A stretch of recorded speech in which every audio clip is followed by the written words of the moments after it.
Everyone, আশা করি সকলে ভালো আছেন। স্বার্থপর এসবিএফ একদম স্বার্থপর, একদম ঠিক শুনছেন।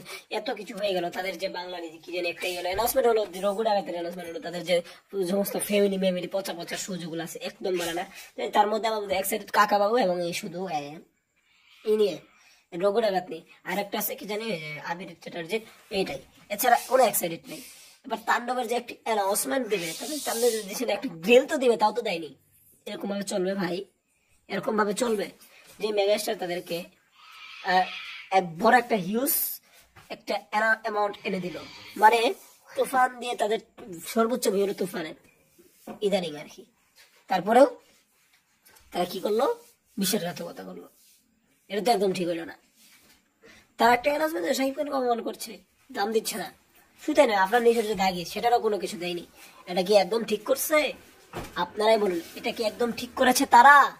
তারা তো নিজেরাই টাকা খালি নিজেদের পেটে খালি টাকা বললো, কিচ্ছু তো করলো না।